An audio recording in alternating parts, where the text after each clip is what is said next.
இன்று மதியம் 4:30 மணிக்குள் தமிழக அரசின் உள்துறை செயலாளர் நேரில் ஆஜராகவில்லை என்றால் அவருக்கு எதிராக வாரண்ட் பிறப்பிக்க நேரிடும் என சென்னை உயர்நீதிமன்றம் எச்சரிக்கை விடுத்துள்ளது. இதுகுறித்தான முழு விவரங்களுடன் இணைகிறார் செய்தியாளர் ஆனந்த். ஆனந்த், வணக்கம். விவரங்களின் ஆனந்த். வணக்கம். இன்று மாலை 4 மணிக்குள் தமிழக அரசின் தலைமைச் செயலாளர் நீதிமன்றத்தில் நேரில் ஆஜராகவில்லை என்றால் அவருக்கு எதிராக வாரண்ட் உள்ளிட்ட உத்தரவுகள் பிறப்பிக்க நேரிடும் என சென்னை உயர்நீதிமன்றம் எச்சரிக்கை விடுத்திருக்கிறது. மேலும் அவரை ஆஜராவிலிருந்து விலக்களிக்க முடியாது எனவும் உயர்நீதிமன்றம் திட்டவட்டமாக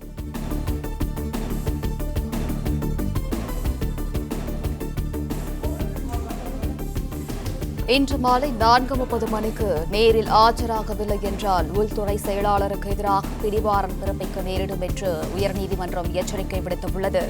வழக்குகளில் உரிய காலத்தில் குற்றப்பத்திரிகை தாக்கல் செய்யப்படாதது தொடர்பான வழக்கில் உயர்நீதிமன்றம் இந்த எச்சரிக்கை விடுத்துள்ளது.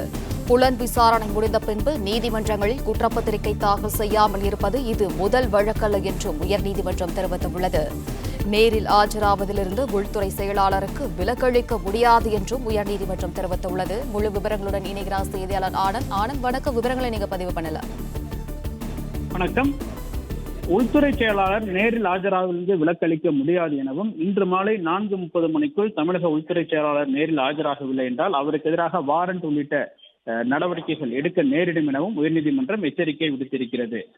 வழக்குகளில் காவல்துறையினர் குற்றப்பத்திரிகை தாக்கல் செய்யாமல் இருப்பது தொடர்பாகவும் அதே போன்று சென்னை விருகம்பாக்கம் காவல் நிலையத்தில் பதிவு செய்யப்பட்ட கொலை மிரட்டல் வழக்கில் குற்றப்பத்திரிகை தாக்கல் செய்ய உத்தரவிட வேண்டும் என கோரி சென்னை உயர்நீதிமன்றத்தில் வழக்கு தொடரப்பட்டது. இந்த வழக்கை நீதிபதி பி. வேல்முருகன் முன்பாக விசாரணைக்கு வந்த பொழுது கடந்த 2015ஆம் ஆண்டே இந்த வழக்கு முடிக்கப்பட்டதாகவும் சம்பந்தப்பட்ட நீதிமன்றத்தில் குற்றப்பத்திரிகை எதுவும் தாக்கல் செய்யப்படவில்லை எனவும் காவல்துறை தரப்பில் விளக்கம் அளிக்கப்பட்டது. ஆனால் இந்த விளக்கத்தை ஏற்க மறுத்த நீதிபதி காவல்துறையினர் வழக்கு பதிவு செய்யும் பொழுது வழக்குகளின் புலன் விசாரணை முடிந்த பின் சம்பந்தப்பட்ட நீதிமன்றத்தில் குற்றப்பத்திரிகை தாக்கல் செய்யாமல் இருப்பது இது முதல் வழக்கல்ல எனவும் தமிழகம் முழுவதும் பல வழக்குகள் காவல்துறையினர் உரிய காலத்தில் குற்றப்பத்திரிகை தாக்கல் செய்யாமல் இருப்பதாகவும் நீதிபதி அதிருப்தி தெரிவித்தார். மேலும் இந்த குற்றப்பத்திரிகையை தாக்கல் செய்ய உத்தரவிட கோரி சம்பந்தப்பட்டவர்கள் நீதிமன்றத்தை நாடும் நிலை ஏற்பட்டிருப்பதாகவும் நீதிமன்றத்தை நாட இயலாத ஏழை மக்கள் நீதியை பெற போராட வேண்டியிருப்பதாகவும் நீதிபதி வேதனை தெரிவித்து இது சம்பந்தமாக உள்துறை செயலாளர் நேரில் ஆஜராகி விளக்கம் அளிக்க வேண்டும் எனவும் உயர்நீதிமன்றம்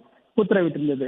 இந்த நிலையில் இந்த வழக்கு இன்று நீதிபதி வேல்முருகன் முன்பு விசாரணைக்கு வந்த பொழுது தமிழக அரசின் சார்பில் ஆஜராகியிருந்த கூடுதல் அரசு தலைமை வழக்கறிஞர் ரவீந்திரன் உயர்நீதிமன்றத்தில் ஆஜராக வேண்டும் என்ற உத்தரவிற்கு எதிர்த்து உச்சநீதிமன்றத்தில் மேல்முறை செய்யப்பட்டிருப்பதாகவும் அதே நேரத்தில் உயர்நீதிமன்றத்தில் விலக்கு அளிக்க வேண்டும் என கோரி மனு தாக்கல் செய்திருப்பதாகவும் தெரிவித்தார். ஆனால் இந்த விலக்களிக்க வேண்டும் என்ற கோரிக்கை தொடர்பாக தாக்கல் செய்யப்பட்ட மனுவை ஏற்க முடியாது எனவும் உச்சநீதிமன்றத்தில் எந்தவிதமான தடை உத்தரவும் பிறப்பிக்கப்படாத நிலையில் உள்துறை செயலாளர் இன்று மாலை 4:30 மணிக்குள் நேரில் ஆஜராக வேண்டும் எனவும் அவ்வாறு ஆஜராகவில்லை என்றால் தகுந்த உத்தரவு பிறப்பிக்கப்படும் எனவும் நீதிபதி எச்சரிக்கை விடுத்திருக்கிறார். மேலும் வழக்குகளில் அதிகாரிகள் நீதிமன்றங்களில் ஆஜராக செய்ய வேண்டும் என்பது அதிகாரிகள் மக்களுக்கான கடமையை செய்யவே நீதிமன்றங்கள் உத்தரவிடுவதாகவும் அதிகாரிகள் கடமையை நீதிமன்றங்கள் தலையிடாது எனவும் நீதிபதி தெரிவித்திருக்கிறார்.